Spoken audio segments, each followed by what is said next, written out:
BRS कायद बालका सुमन ने कहा कि दिवाली बुराई पर अच्छाई की जीत की अलामत के तौर पर मनाई जाती है। उन्होंने कांग्रेस को अपनी शदीद तनकीद का निशाना बनाते हुए कहा कि ऐसा लगता है कि रियासत में कांग्रेस के इख्तिदार के बाद अच्छाई पर बुराई की जीत हो रही है। बालका सुमन ने तेलंगाना भवन में बीआरएस कायदीन के साथ मीडिया से खिताब किया। इस मौके पर उन्होंने कहा कि कांग्रेस हुकूमत में तमाम हलकों में अंधेरा नजर आ रहा है। उन्होंने कहा कि केटीआर ने सनतकारों को सनतों के क़याम के लिए पूरी सहूलियात मुहैया करते हुए रियासत में सरमायाकारी को राग़िब किया। उन्होंने कहा कि कांग्रेस हुकूमत में सनतकारों को बंदूक से डराया जा रहा है। उन्होंने तनकीद करते हुए कहा कि रियासती वज़रा में हम आहंगी नहीं है। उन्होंने कहा कि ये हुकूमत सिर्फ हुक्मरान पार्टी के अरकान असम्बली और वज़रा की फलाह बहबूद के लिए काम कर रही हैं। 125 फुट अम्बेडकर मुजस्समे को इंदिरा के दौरे हुकूमत में यरगमाल बनाया गया था। उन्होंने कहा कि कांग्रेस हुकूमत में दलितों पर हमले हो रहे हैं। उन्होंने देखा कि एक दलित वजीर को पकड़कर उनके साथी वज़रा ने उससे किस तरह की बात किए हैं। इस मौके पर उन्होंने मुतालिबा किया है कि जुबली हिल्स में SC/ST डिक्लेरेशन पर अमल किया गया या नहीं बताकर कांग्रेस जुबली हिल्स की आवाम से वोट मांगे। उन्होंने वज़ीर आला रेवंत रेड्डी पर जागीरदाराना ख्यालात के साथ आगे बढ़ने का इल्ज़ाम लगाया। उन्होंने वज़ीर आला रेवंत रेड्डी पर BJP के साथ इत्तेहाद में काम करने का इल्ज़ाम लगाया और कहा कि रेवंत रेड्डी ने सदर की तकरीबात के दौरान BJP कायदीन के साथ प्लेटफॉर्म का इश्तिराक किया। रेवंत रेड्डी BJP लीडरों के साथ कई प्लेटफॉर्म्स में हिस्सा ले रहे हैं। उन्होंने इल्ज़ाम लगाया है कि BJP लीडर वज़ीर आला को बचाने की कोशिश कर रहे हैं।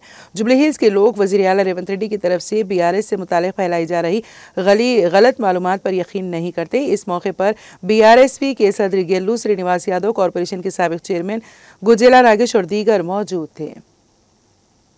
ఇవాళ ఏఐసిసి అధ్యక్షుడిగా ఉన్నటువంటి ఖర్గే గారు చేవెళ్లలో SC/ST డిక్లరేషన్ అట్టహాసంగా ప్రకటించారు.